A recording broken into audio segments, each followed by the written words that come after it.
Mesdames et messieurs, il est 20h30 sur vos écrans ainsi que sur ce plateau. Bonsoir et bienvenue à cette édition du journal. Voici pour les titres. Les portes du stade Idriss Mohamed Ouya sont rouvertes après plus de 4 années de silence. Une renaissance parfaite pour un ancien stade qui peut contenir jusqu'à 20 000 spectateurs, deuxième plus grand après celui de Mandjafa. 106 231 candidats, toutes séries confondues, sont appelés à regagner les salles de classe demain, 8 juin, sur l'ensemble du Tchad pour les épreuves écrites du baccalauréat, session de juin 2026.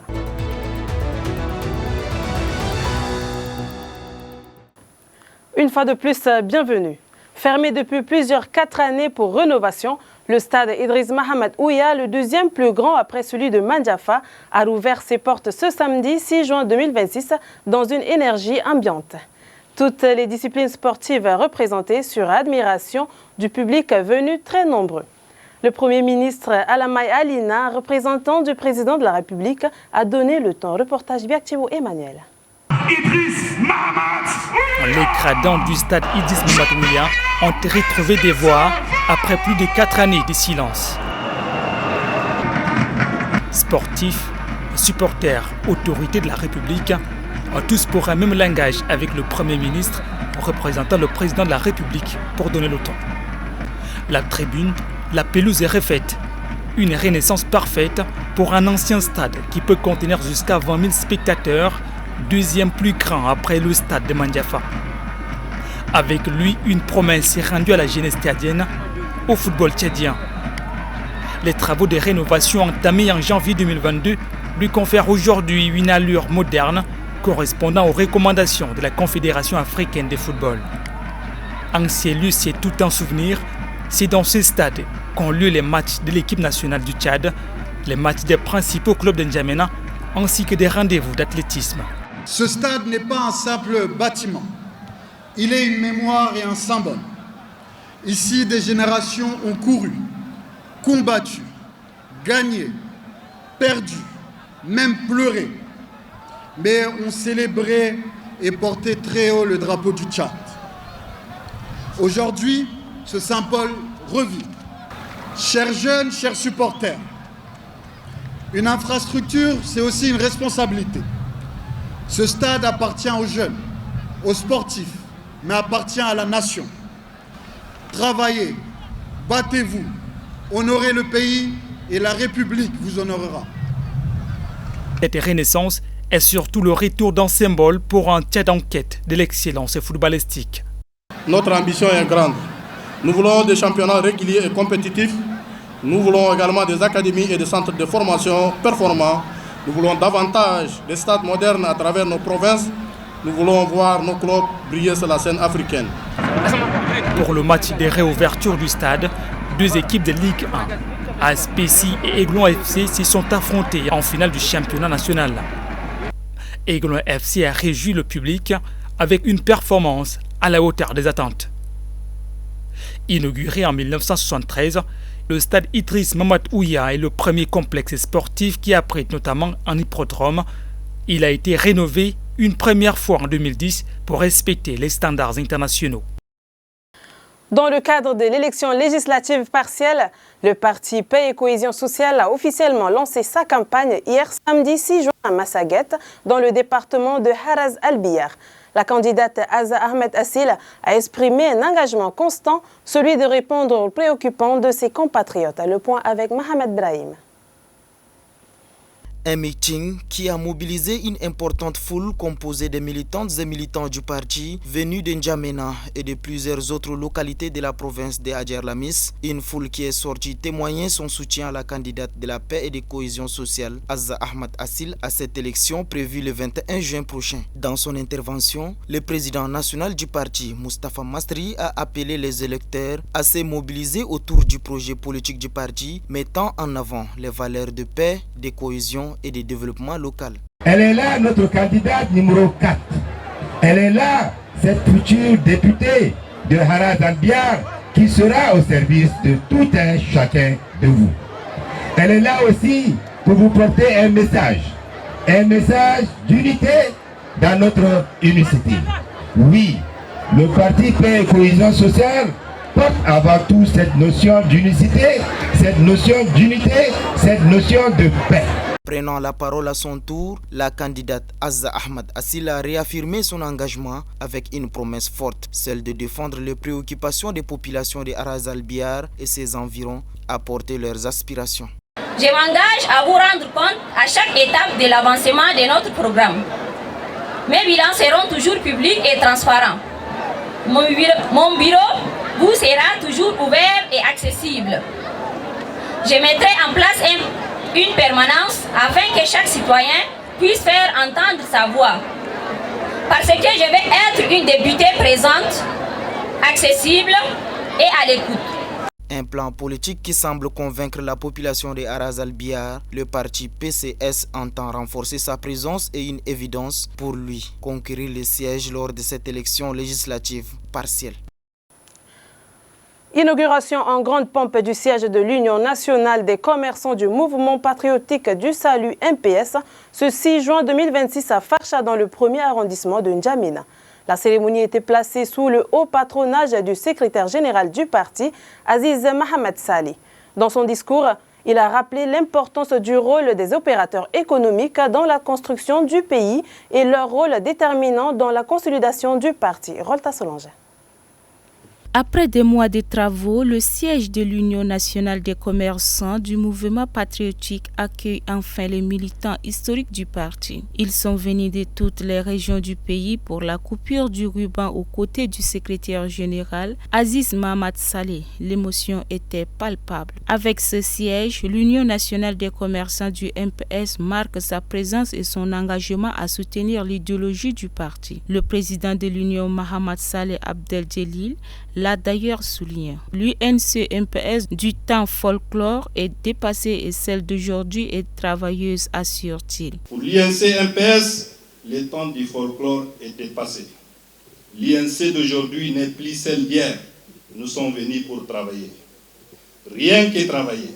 Ce siège que nous inaugurons aujourd'hui en est la preuve vivante.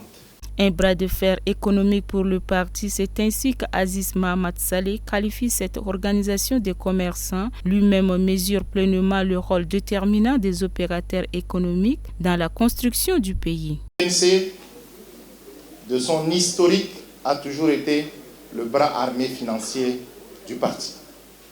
De toutes les campagnes, l'UNC a toujours appuyé, et ça je le reconnais. Et l'UNC va continuer à appuyer financièrement le parti. Ça, je n'en doute nullement. La seule différence, c'est dans la méthode. La méthode, ça veut dire que tout le monde s'engage dans la transparence. Ça veut dire qu'il n'y a pas de circulation d'argent liquide. Ça veut dire que tout le monde va verser dans un compte du parti sa contribution. Pour de nombreux militants du parti, le siège de l'UNC-MPS est un signal fort envoyé à d'autres formations politiques à 2 semaines des élections législatives et sénatoriales partielles. 106 231 candidats, toutes séries confondues, regagneront les salles de classe demain 6 juin sur l'ensemble du Tchad pour les épreuves écrites du baccalauréat, session de juin 2026. Un taux en hausse par rapport à l'année précédente, selon le président du jury, professeur Dompamien Asmaye. Regardez. Le baccalauréat tchadien comporte plusieurs séries, notamment les séries littéraires, scientifiques et techniques. Les épreuves d'éducation physique et technique se sont déroulées du 11 au 20 mai 2026. Pour la session de juin 2026, toutes séries confondues, les candidats sont 106 231 pour 60 501 garçons, soit un pourcentage de 56,95%. 45 730 filles, soit un pourcentage de 43,05%. Et 5 893 candidats étrangers, soit un pourcentage de 5,55%. Cet effectif est en légère hausse par rapport à la dernière session, avec un accent particulier mis sur l'effectif des filles qui passe de 45 536 à 45 730. Cette hausse témoigne de l'intérêt que les parents et les jeunes accordent à l'école. Au total, 160 centres d'examen sont prévus, dont 31 en N'Djamena et 128 en province, un autre centre à Jeddah en Arabie Saoudite. S'agissant de l'organisation pratique, nous informons les candidats que l'arrêté conjoint numéro 48 du 6 mai 2026 interdit le port et l'usage du téléphone dans les centres de composition et en salle d'examen. À N'Djamena, la qualité de l'accueil et de la prise en charge des patients varie d'une structure sanitaire à une autre. Selon plusieurs usagers des établissements publics et privés, les différences sont parfois considérables. Pourtant, une grande partie du personnel soignant exerce aussi bien dans les hôpitaux publics que dans les structures privées. Comment les patients perçoivent-ils cette réalité? Élément de réponse dans ce micro-trottoir réalisé par Mekila Parius Odette. Bon, pour moi, le traitement des patients, quand il est question des hôpitaux, bon, proprement les cliniques et puis les hôpitaux de l'État. Au fait, ce n'est pas la même chose. Dans les hôpitaux de l'État, c'est-à-dire quand les patients viennent, au fait, il y a du retard, quoi. Des fois, on les néglige et puis pour pouvoir les recevoir, il y a du retard, quoi. Tandis que dans les cliniques, c'est vite fait. Quand un patient vient, on traite son problème à la hâte et puis du coup, on lui donne des traitements et autres. Il y a deux différences, pour dire. Ce que j'en pense. Bon, l'hôpital public, c'est-à-dire, c'est moins cher, bien sûr, c'est moins cher, mais leur soin est très lent par rapport aux hôpitaux privés. Bon, les hôpitaux privés, bon, c'est quelque chose, c'est commercial. Donc, quand il y a les trucs commerciaux, public, ça ne se rime pas. Donc, il y a public, c'est bon, mais c'est bon, c'est les mêmes médecins, les mêmes docteurs qu'ils ont au public qui sont aussi effectivement au privé. Donc il n'y a pas une différence entre les médecins, des publics et les médecins des privés. Donc c'est par rapport à la catégorie de moyens. La prise en charge est facilement prise dans des hôpitaux publics que les hôpitaux privés. Sinon la prise en charge est mieux prise dans les hôpitaux publics. Comme d'habitude, tu viens à l'hôpital, tu prends le carnet, tu vas dans la salle de consultation et on te reçoit facilement. Il y a des médecins, des docteurs qui sont là, qui prennent soin. La différence c'est quoi? Ici, il n'y a pas l'accueil. À l'hôpital de l'État, il n'y a pas l'accueil. Les gens n'accueillent pas les patients comme il le faut. On les néglige. Quelquefois, tu viens avec quelqu'un gravement malade, on ne t'accueille pas. Il va falloir chercher de gauche à droite pour trouver l'urgence. Donc, je trouve que dans le privé, c'est un peu mieux que dans l'hôpital central ou bien l'hôpital de l'État. L'homme est-il concerné par les consultations gynécologiques? Remarque faite, rares sont les hommes qui consultent lorsqu'ils sont confrontés à des problèmes d'infertilité ou à certaines infections. Écoutez Dr Manika Sepalouma, il est gynécologue obstétricien.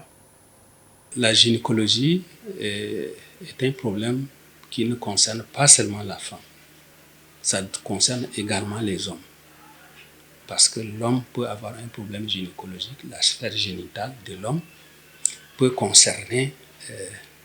être concernée. Dans les normes, il y a ce qu'on appelle les andrologues. Les andrologues, ce sont des spécialistes qui prennent en charge le problème gynécologique masculin.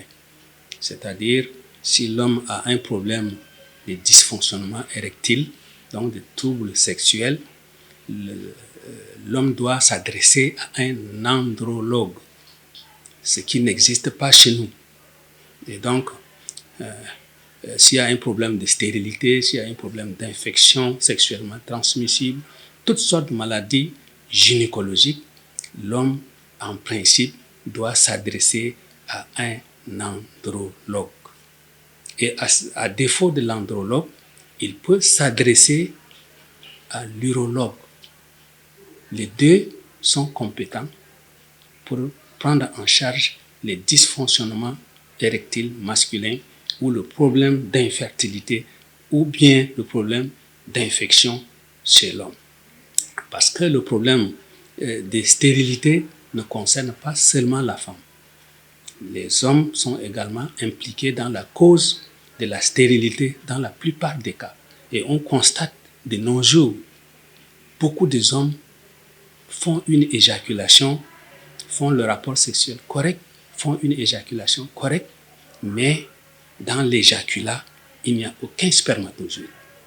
Raison pour laquelle, quand un couple a un problème d'infertilité ou de stérilité, il doit s'approcher soit à un andrologue ou un neurologue. Et à défaut de l'urologue, il peut s'adresser à un gynécologue. Mesdames et messieurs, c'est la fin de cette édition. Merci de l'avoir suivi. Merci de votre attention. Bonne suite de programmes sur Tchad 24. Portez-vous bien.